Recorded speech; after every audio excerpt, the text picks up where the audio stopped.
Retired IPS అధికారి AP వెంకటేశ్వరరావుకు AP ప్రభుత్వం నుంచి రిలీఫ్ వచ్చింది. ఆయనపై గత ప్రభుత్వం తీసుకున్న చర్యలన్నింటినీ ఉపసంహరించుకున్నారు. ఏబీవీపై గత ప్రభుత్వంలో పెట్టిన కేసులు, మోపిన అభియోగాలన్నింటినీ హైకోర్టు కొట్టివేసింది.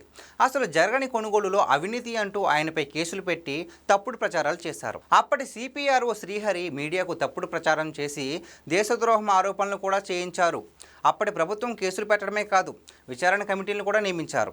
ఎన్ని చేసినా కూడా కోర్టులో అసలు ప్రూవ్ చేయలేకపోయారు. చివరికి 4 ఏళ్లకు పైగా సస్పెన్షన్లో ఉంచి కోర్టు ఉత్తర్వులతో చివరి రోజు పోస్టింగ్ ఇచ్చి రిటైర్ అయ్యేలా చేశారు. ప్రభుత్వం మారిన తర్వాత ఏడాది వరకు ఆయనపై పెట్టిన ఫిర్యాదులు, అభియోగాలను ఉపసంహరించుకోలేదు. కోర్టులో ఉన్నందున ప్రభుత్వం వేచి చూసింది.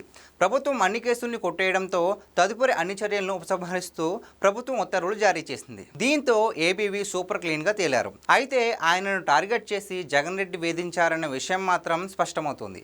ఏబీవీకి 4.5 ఏళ్లకు పైగా జీతభత్యాలు కూడా అందకుండా కక్ష సాధించారు. కోర్టులు ఆదేశించినా ఇవ్వలేదు. చివరికి కొత్త ప్రభుత్వం ఏర్పడిన తర్వాత పూర్తిగా చెల్లించాలని ఉత్తర్వులు ఇచ్చారు. తదుపరి చర్యలు పూర్తిగా ఉపసంహరించుకున్నందున ఇప్పుడు ఆయనకు తన జీతభత్యాలు అందుకునే అవకాశం ఉంది. మొత్తంగా జగన్ రెడ్డి ఓ సీనియర్ ఐపీఎస్ కెరీర్తో ఆడుకున్నారన్న విషయం నిరూపితమైంది. అయినా ఆయనపైన కానీ, ఆయన కుట్రలు అమలు చేసిన అధికారులపై కానీ, తప్పుడు కేసులు పెట్టిన వారు, తప్పుడు ప్రచారాలు చేసిన వారిపై కానీ ఎలాంటి చర్యలు తీసుకునే ఛాన్స్ అయితే లేకపోయింది.